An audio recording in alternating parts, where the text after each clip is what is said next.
All right, back at it again. It just never stops.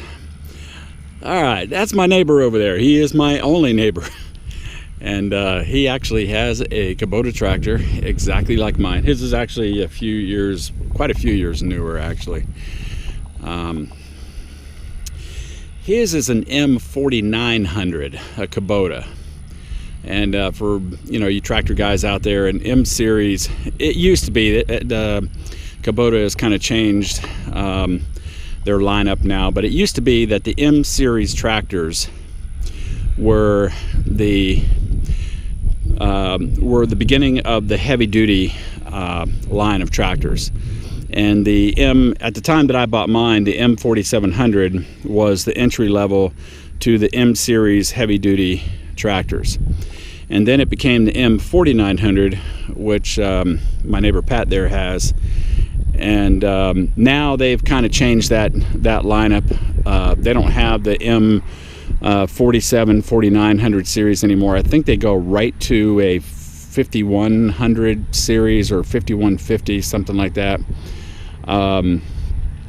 So to find this particular one, the closest thing to it, you would have to go to another lineup that they have, which is an intermittent from the smaller tractor lineup to the heavy duty tractor lineup. There's a middle area in there, and that's where these particular tractors fall now.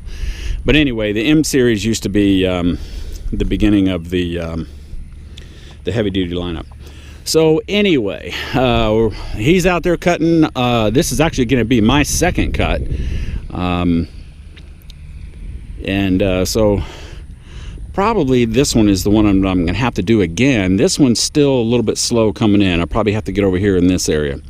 But before I do all of that, I've got to get to this post right here that you can see is bent over and kind of all sideways and cattywomper.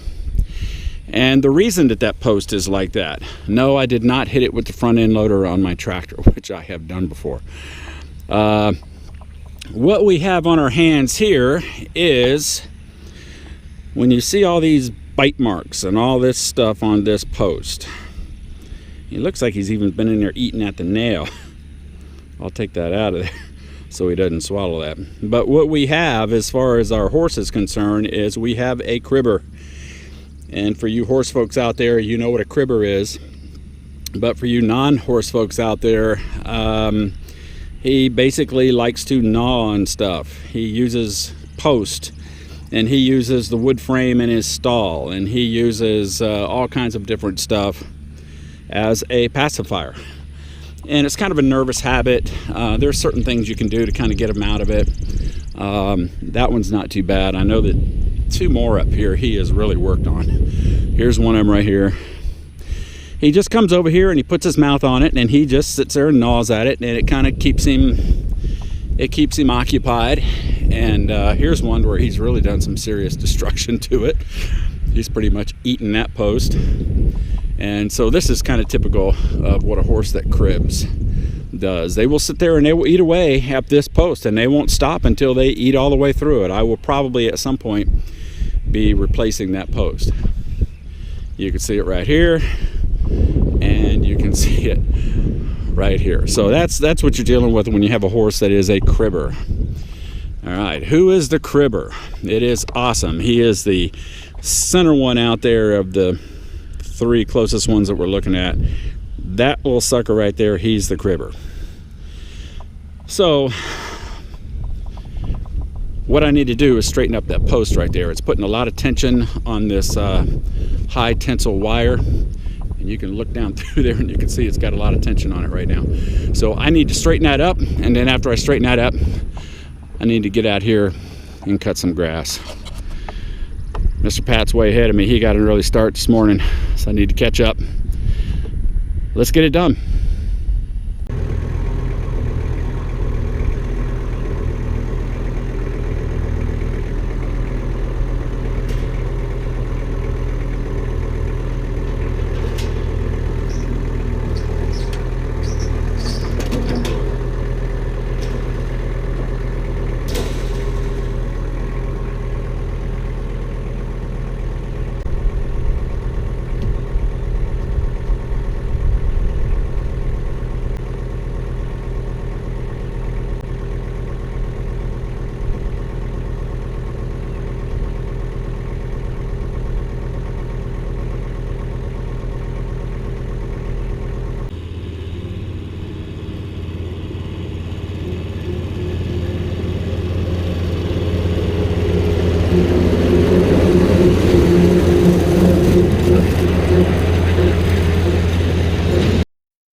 All right, so what started out as just a little gardening project up here has now turned into a cluster, like it always does.